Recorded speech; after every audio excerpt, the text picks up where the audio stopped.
Emily had always believed she had a perfect marriage. For 7 years, she and Mark had built a life together based on trust, mutual respect, and a love that was meant to last forever. Their home was beautiful, their income stable, and their 2 children a constant source of joy. But despite everything, Emily couldn't shake the feeling that something was missing. It wasn't easy to pinpoint, just a quiet restlessness that lingered beneath the surface. The excitement in their relationship had faded, replaced by the predictable rhythm of daily life. Mark, on the other hand, was content with their routine, never seeing the need for change. That was when everything started to unravel. One evening, while Mark was away on a work trip, Emily found herself scrolling through social media, feeling lonely and unsettled. A familiar name popped up in her notifications: Daniel, an old acquaintance.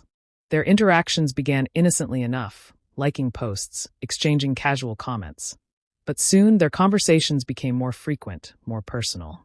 Daniel was charming and attentive in a way that Mark no longer was. He knew exactly what to say to make her feel special, desired.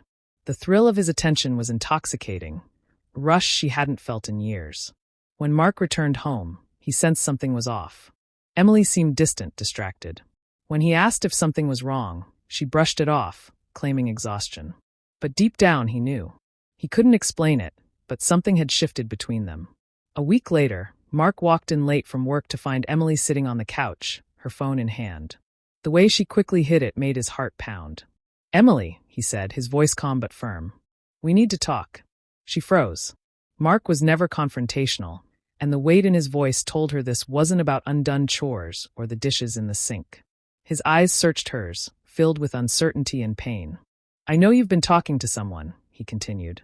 "I don't know what's going on, but I need you to be honest with me. Is there something between you two?" Emily's heart dropped. She hadn't expected him to find out, but the guilt was already suffocating her. "Mark, it's nothing," she said quickly. "Just a few conversations. You don't have to worry." But he wasn't convinced.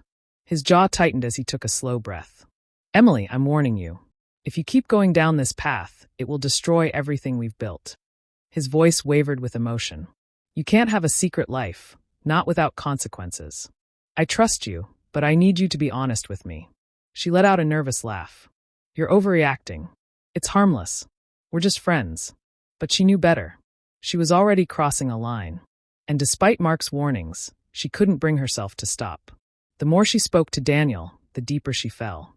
What started as innocent messages turned into secret coffee dates, stolen glances, and whispered confessions. The deception carried a dark allure, thrilling, reckless, irresistible. Then one night, everything changed. Emily had planned to meet Daniel after putting the kids to bed, but Mark came home early. She didn't hear him enter as she sat on the couch, smiling at her phone, lost in conversation. "Who are you texting?" Mark's voice was quiet, but the pain behind it was deafening. Emily's fingers trembled as she set the phone down.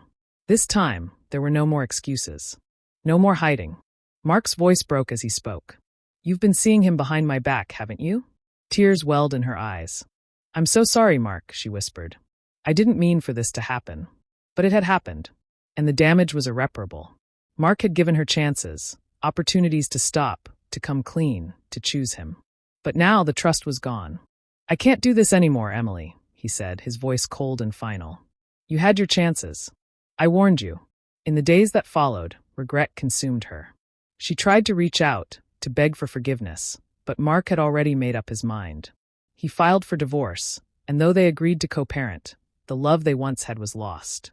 And Daniel, the man she thought would bring her happiness, vanished the moment the affair was exposed. He had no interest in the fallout of her failed marriage. Now, months later, Emily wakes up alone in an empty house, haunted by the words Mark had spoken that night. She can't undo the hurt she caused, the trust she shattered. Every morning, she is reminded of the warning she ignored, the one that could have saved her marriage, her family, her happiness. But it's too late. She made her choice. And now, she has to live with the regret forever.